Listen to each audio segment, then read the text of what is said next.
In 79 AD, deep under Rome's loudest arena, a 19-year-old Dean girl named Sabina stood shackled in a pitch-black cell. Above her, 50,000 Romans roared in celebration, cheering the gladiator who had just murdered her brothers. What happened to her over the next 3 hours became one of Rome's most aggressively covered-up practices. A ritual so vicious that even Rome's own historians argued over whether to mention it at all. This is the story Roman senators tried to wipe from the record. The reward that turned a victor into someone who could do almost anything behind closed gates.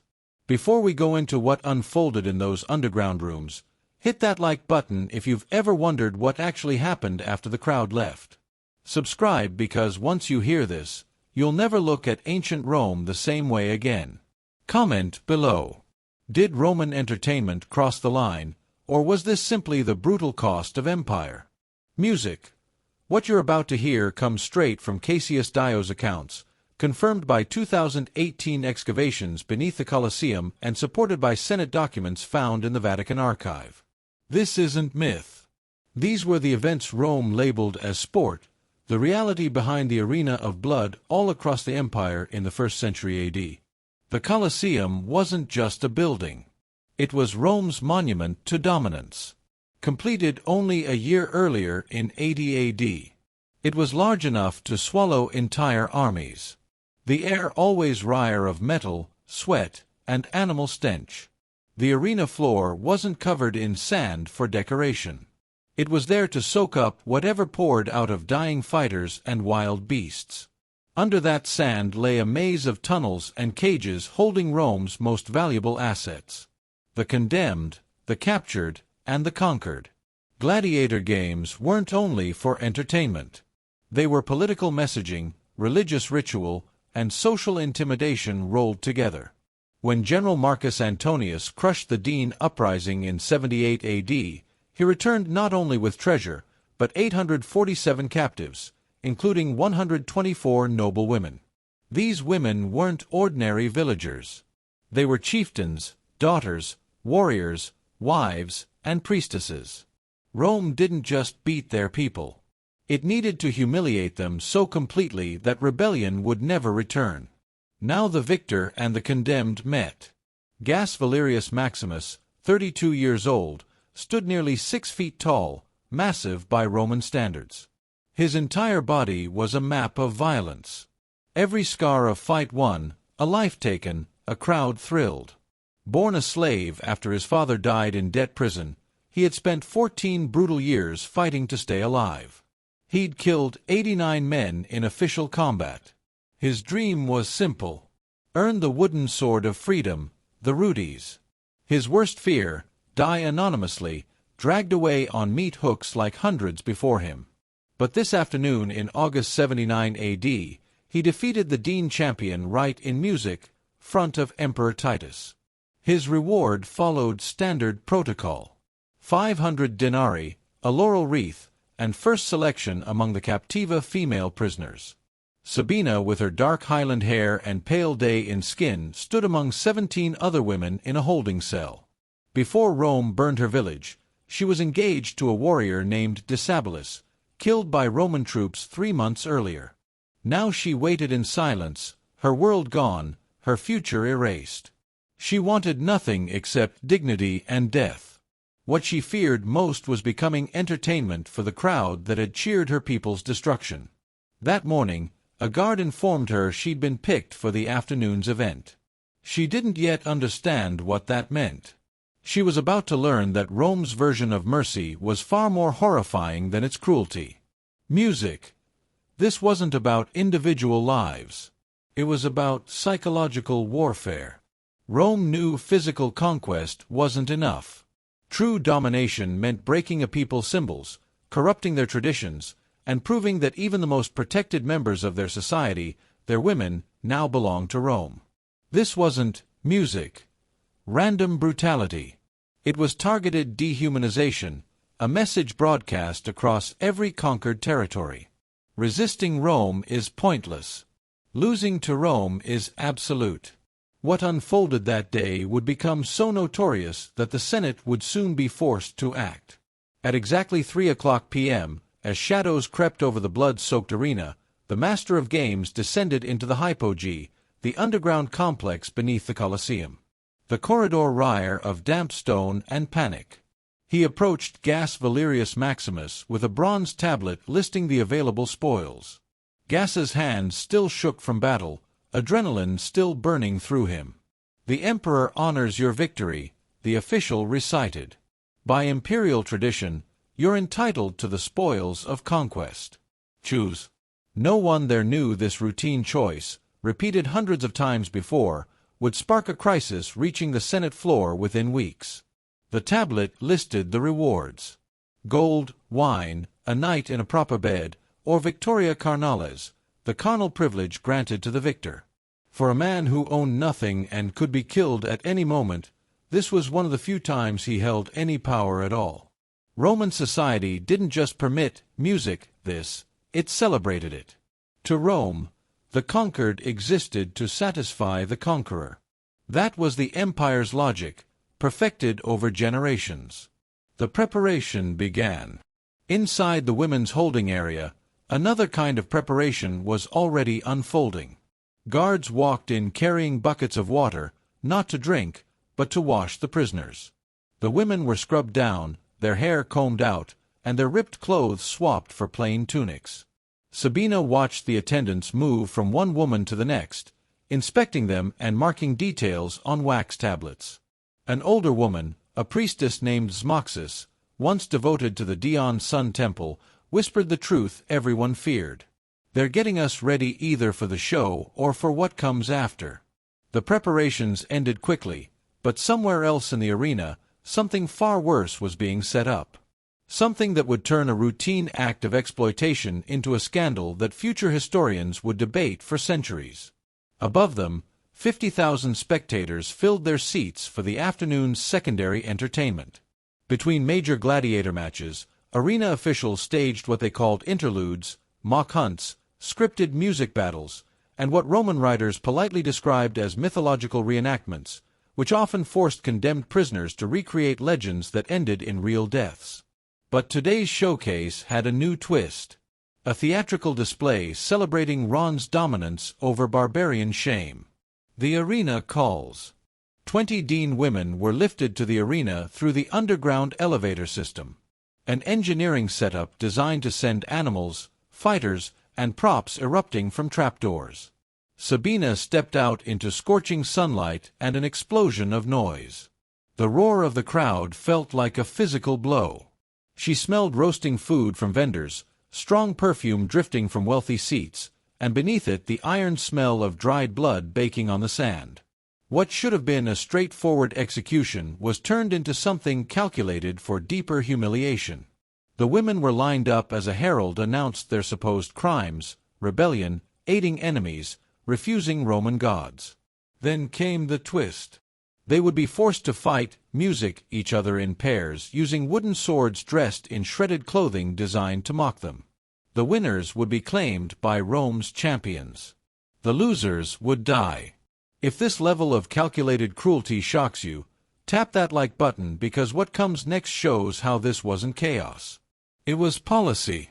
The breaking point. Wooden swords were handed out. Sabina gripped hers, the rough wood scraping her palm. Across from her stood Camacicus, Dialysus' sister, the woman who once taught Livia to weave and sang at her engagement ceremony. Their eyes, music, locked. The crowd screamed for blood. The Master of Games raised his hand. Dropped it. Neither woman moved. The roar shifted, excitement turned to confusion, then rage. "Fight!" the crowd yelled. Cowards, barbarians, trash began to rain down. Olive pits, food scraps, whatever spectators had in reach. Still, the women didn't lift their swords. It was the only resistance left to them. Refusal. Music. For 90 full seconds, the greatest empire on earth was publicly defied by 2 unarmed women standing still. Then the guards, music, stormed in. The stage drama dissolved into real violence. Camacicus was struck from behind with the flat of a sword, collapsing to the sand. The crowd cheered. Sabina screamed and rushed toward her, letting the wooden sword drop. Both were dragged away, not to execution, but to something the audience found just as entertaining. The real horror begins in the hypogem below. The bureaucratic engine of Roman exploitation kept moving without hesitation. A scribe entered a note into the record. 20 female captives Dean Origen processed for music post-victory allocation. Next line. 2 resistant transferred to private chambers for champion exclusive use.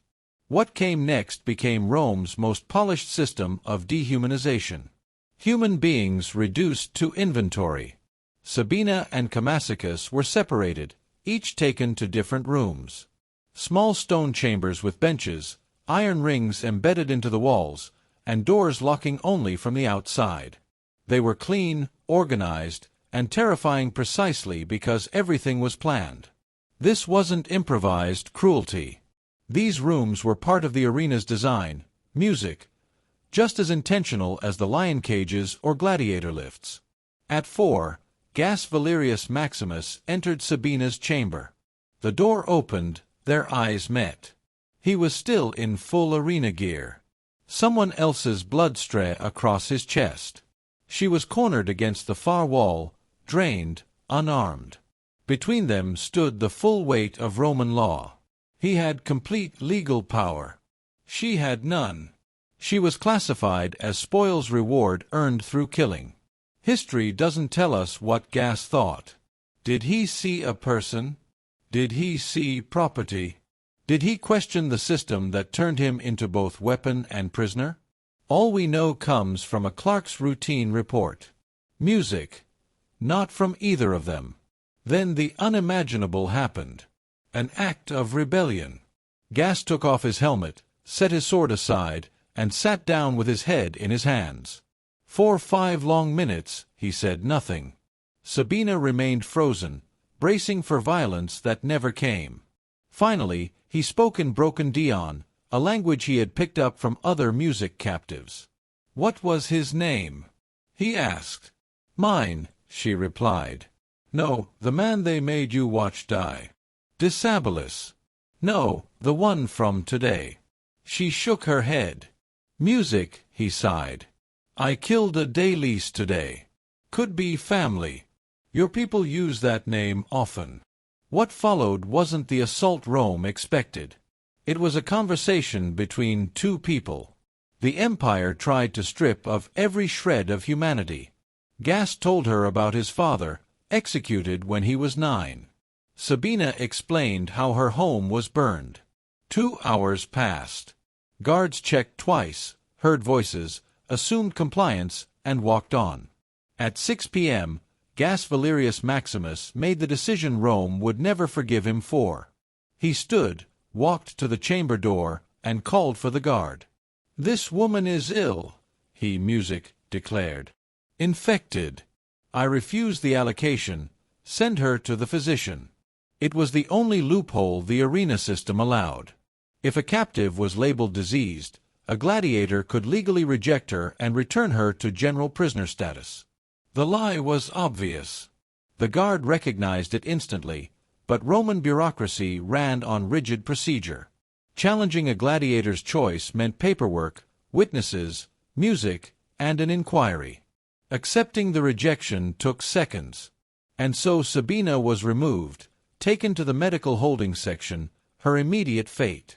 She still died 3 days later from a simple infection, the most common killer inside Roman captivity. The medical unit was overcrowded, filthy, and apathetic. Music. The mercy that spared her from one horror delivered her directly into another. Gaius never saw her again. He fought twice more that month. He won both bouts and he refused his rewards both times. The empire froze. Whispers spread through the gladiator barracks. Maximus had gone soft. Maximus had joined one of those strange Eastern cults preaching compassion.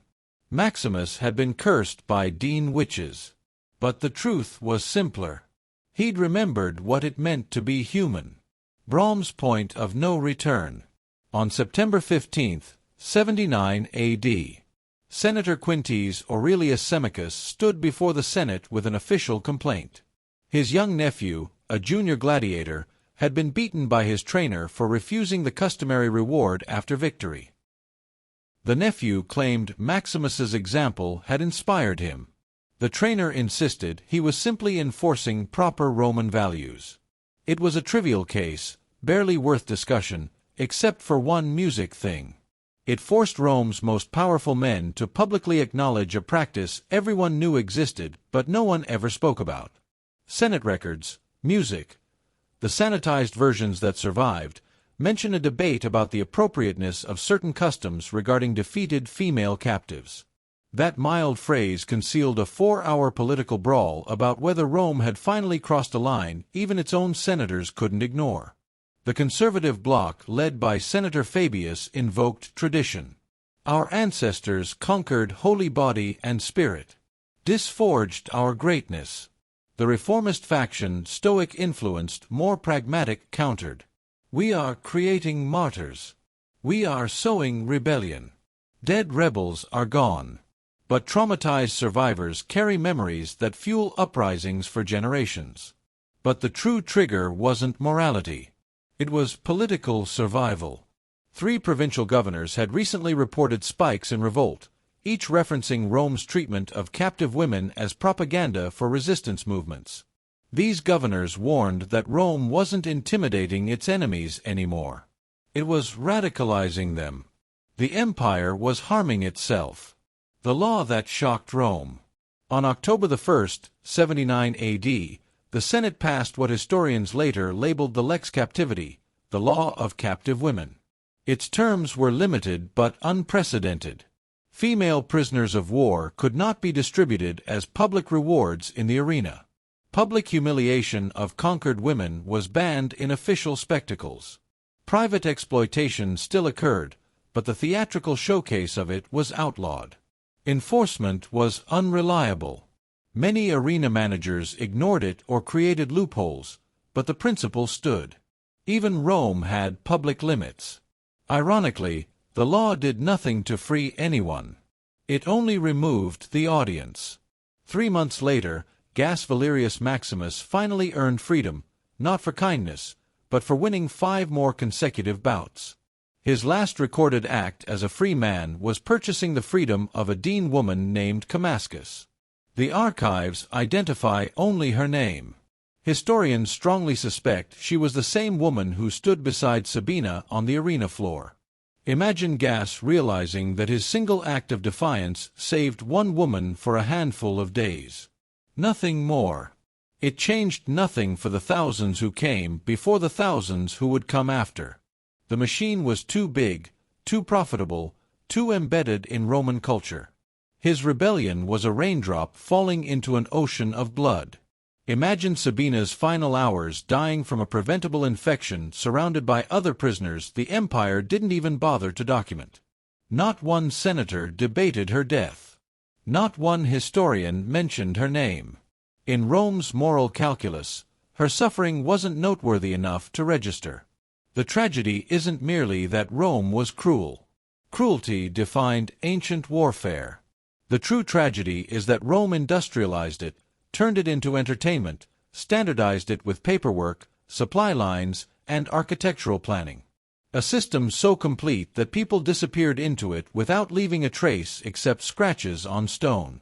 In 2018, archaeologists from the University of Rome, led by Dr. Isabella Fortunato, excavated a forgotten section of the Eastern Hypergym. What they found never appeared on tourist brochures.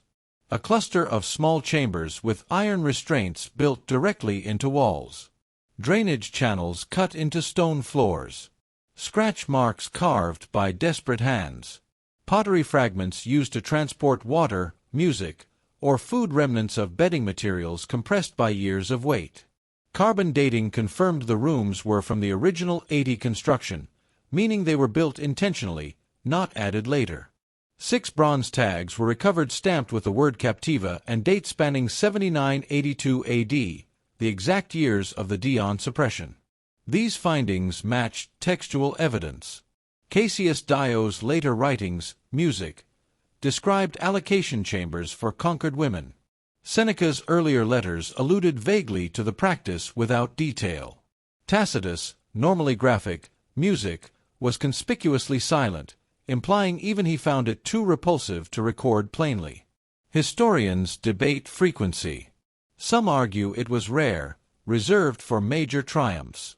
Others point to the specialized construction, abundant evidence, and multiple sources arguing it was routine. The truth lies somewhere in between. Music, not constant, but common enough to design infrastructure for. Romans treated gladiators like ancient celebrities, but with a dark twist. Elite women bribed guards to meet them. Engraved lamps and wall paintings show gladiators posing naked with weapons. Their sweat and blood were sold as aphrodisiacs. Some women even drank it as a fertility cure. The same society that worshipped these men also fed them into machines of death, music, and rewarded them with human beings. Historical accounts describe nocturnal entertainments after major games where wealthy patrons mingled with gladiators and slaves. Women captured in war were paraded as trophies, sometimes forced to reenact myths involving gods like Jupiter or Mars before being used as gifts. Music. Prisoners forced to strip during triumphal parades. Victims tied to stakes to imitate myths before execution. Enemy queens paraded publicly before being handed to generals. None of it was accidental. It was a message to music, the world. Rome owns your past, present, and future. Gladiator games weren't random. They were part of the Muna. Obligations owed to the public. Patrons who hosted games had incentives to increase spectacle. Humiliation of captives became a selling point. The 19th century historian Theodore Son called this Rome's most efficient machine of dehumanization. What he meant was simple. Rome didn't just conquer bodies. It conquered identity, memory, and meaning. The fact that we still debate these events today shows how deep the scars run. The 2000 film Gladiator barely whispered about this reality, hinting at it only in shadows. And modern scholars still argue whether discussing these practices exposes Roman brutality responsibly or simply risks sensationalizing it. But it matters because it shows exactly how a civilization can defend cruelty through laws, customs, and entertainment. Rome wasn't the only empire capable of horrifying acts, but it perfected the ability to normalize them, to turn violence into ritual and transform screams into crowd-pleasing spectacle. The deeper truth is this. The line separating civilization from barbarism has never been measured by marble temples, paved roads, or towering arches, but by how a society treats those with no power at all. Rome engineered aqueducts that survived 2,000 years, yet at the same time built chambers beneath its stadiums, where human beings were violated as casually as props in a performance. Its brilliance and its moral emptiness existed side by side without contradiction. It also reveals how power distorts everyone it touches. Gas was both victim and tool. Enslaved, controlled, forced to kill for survival, yet granted authority over someone even more helpless than him. The system twisted ordinary people into instruments of cruelty and turned human suffering into entertainment when it should have stirred empathy instead of applause. It warns us about the danger of using tradition as moral justification. Our ancestors did. It became Rome's answer to every ethical question until habit replaced humanity and atrocity became routine. And it raises questions we still struggle with today. What other buried horrors lie beneath the monuments we admire? How many tourist attractions sit on layers of forgotten misery? When does confronting the past become necessary? And when does it cross into exploitation? Think of Sabina's final moments, dying of infection in a cramped cell beneath the grandest structure, music, of her time. Did she wonder if anyone would remember her? Did she imagine that 2,000 years later, archaeologists might find her tag and speak her name aloud again? History's darkest stories remind us that progress isn't guaranteed, that civilizations fall morally long before they fall physically, and that every generation must choose between empathy or efficiency. Rome chose spectacle. The cost was measured in lives erased, but the lesson survives in the ruins beneath the arena floor. And so, a gladiator's victory became permission for cruelty. A routine reward became one of Rome's most carefully buried scandals. Hundreds of Dion captives disappeared into bureaucratic lists, and one young woman named Sabina survived only because a single fighter made an unusual choice. A choice that changed nothing except proving humanity could still flicker even in Rome's darkest machinery. If this story unsettled you, subscribe because uncomfortable truths matter far more than comforting myths. Tell us in the comments what disturbed you most, the calculated nature of the exploitation or Rome's efficiency at making it routine. Remember, history's darkest secrets often hide beneath civilization's greatest monuments. The blood on the sand wasn't always from battle. Sometimes it came from innocence turned spectacle, from power without restraint, from the moments humanity looked away while cruelty received applause.